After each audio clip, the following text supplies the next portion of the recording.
I am 73 years old, and I need to tell you something that may make you uncomfortable, not because it is dramatic or shocking, but because it is honest, and honesty often feels painful when it arrives later than it should.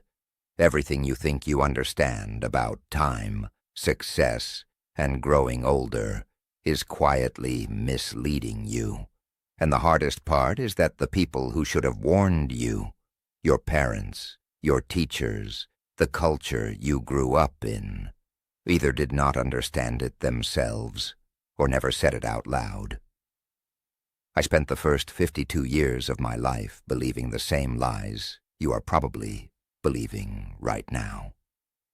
I believed that if I worked hard enough, stayed disciplined, followed the rules, and kept pushing forward, life would eventually reward me with peace and fulfillment. I believed happiness was something waiting for me in the future, after one more achievement, one more milestone, one more sacrifice. I had the career, the house, the respect of my peers, and I truly thought I had life figured out. Then, at 52 years old, something happened that shattered that illusion completely.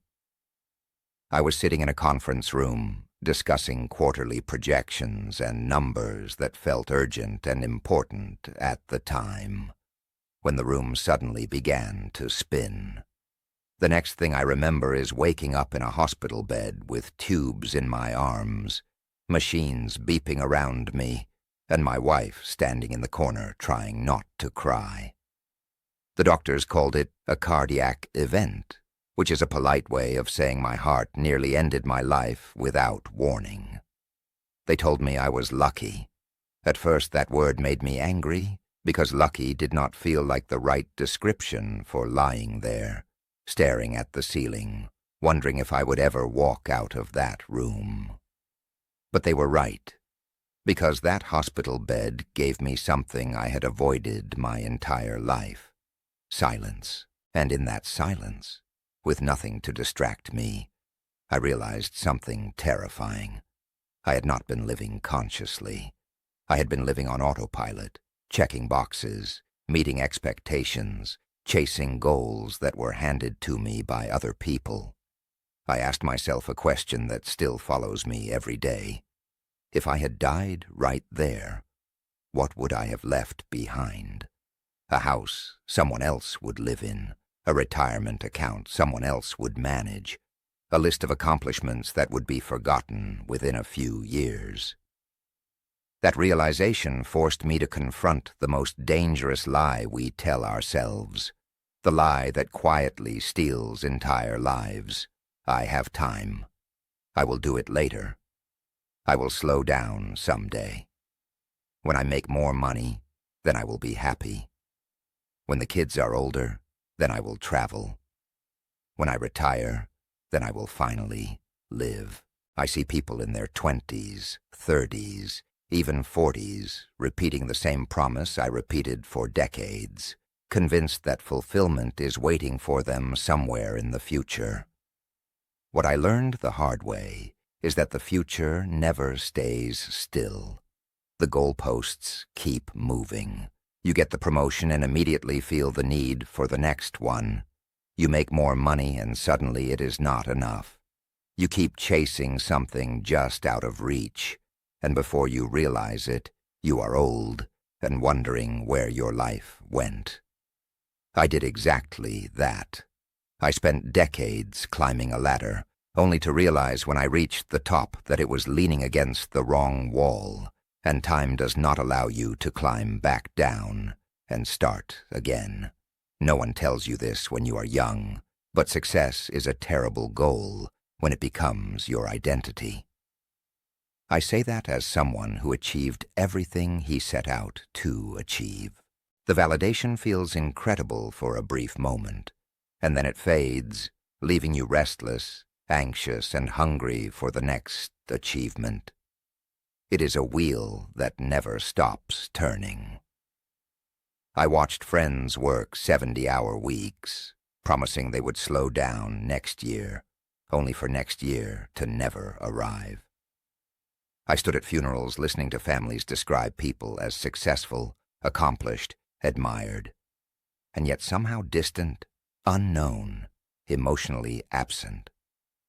Slowly, painfully, I began to understand something most people realize far too late. Your deepest regrets will not come from the mistakes you made. They will come from the moments you postponed, the relationships you neglected, the experiences you kept delaying because you thought you had more time. I do not lie awake thinking about failed business deals or missed promotions. Those memories have no weight. What keeps me awake are the trips I never took because I was too busy, the conversations I avoided because I was tired, the relationships I assumed would always be there. I lost my father when I was 45, and we had a complicated relationship. I kept telling myself we would talk when life slowed down, that there would be another weekend, another opportunity. There wasn't. He was gone within hours, and with him went every conversation I thought I could postpone. That is what time does when you underestimate it. It disappears quietly, taking with it the moments you believed you could reclaim later. And if there is one thing I want you to understand before we go any further, it is this.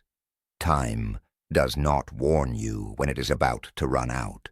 It does not care how busy you were, and it does not give refunds for lives lived on delay. After that heart attack, nothing dramatic changed overnight. But everything inside me did, because once you come that close to the end, you can never fully return to the illusion that life is endless. I went back to work. I smiled. I nodded. I acted normal, but something fundamental had shifted. I could no longer ignore the quiet question that followed me everywhere. If time is limited, why am I spending it this way? I began noticing how easily days disappeared, how often I said yes to things that drained me and no to things that mattered, how much of my energy was spent maintaining a version of success that no longer fit who I was becoming. Slowly, and with fear, I started stepping back, not because I had everything figured out, but because I finally understood that waiting for certainty was just another way of delaying life. In the years since, I have learned that what truly matters is almost embarrassingly simple, yet incredibly difficult to live by. Time with people you love, not rushed, not distracted, not postponed. Work that feels meaningful to you, not impressive to strangers. Experiences that shape you instead of possessions that weigh you down. Presence, attention, being fully where you are.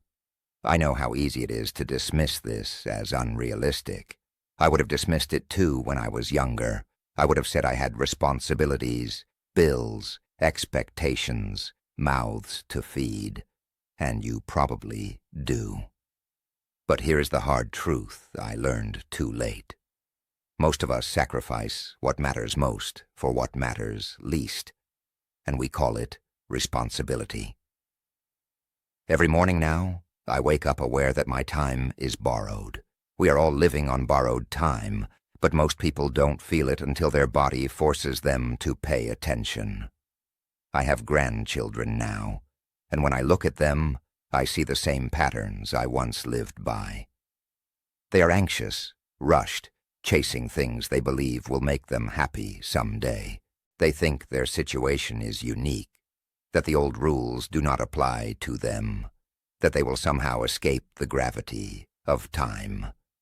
That belief is not arrogance, it is youth, and it is why advice is rarely heard until it is too late. That is why I am saying this out loud now, because maybe, just maybe, someone will hear it before their body has to teach it. The hard way. Every single day, you are getting closer to the end of your life. Nobody likes to hear that, but pretending otherwise does not change it. Your parents, if they are still alive, are aging quietly. One day, sooner than you think, they will be gone. Your friendships are changing, whether you nurture them or not. Your health is responding to how you treat it, whether you pay attention or not. Time is passing, whether you use it well or not. You can keep telling yourself you will call later, visit later, travel later, live later. Or you can accept that later is not guaranteed. If I could go back and speak to my 30-year-old self, I would not tell him to work harder or aim higher.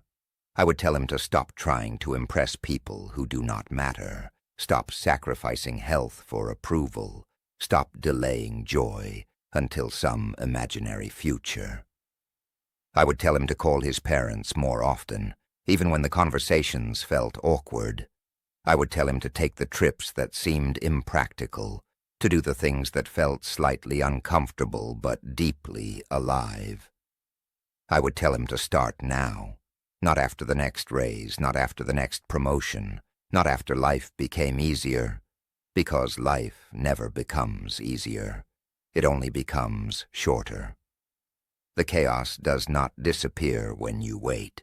The responsibilities do not magically resolve themselves. The messiness of life is permanent. The only thing that changes is whether you choose to live consciously inside it or sleepwalk through it. I am 73 years old now. If I am fortunate, I may have 10 or 15 years left, maybe more, maybe less. And I am at peace with that, because these last years have been the richest of my life.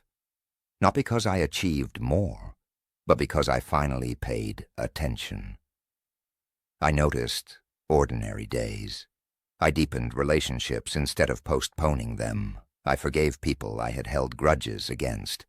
I said, "I love you," without saving it for special occasions. I learned that happiness does not come from adding more to your life, but from removing what does not belong. I am genuinely happier now, with less time ahead of me, than I was when I believed I had endless time.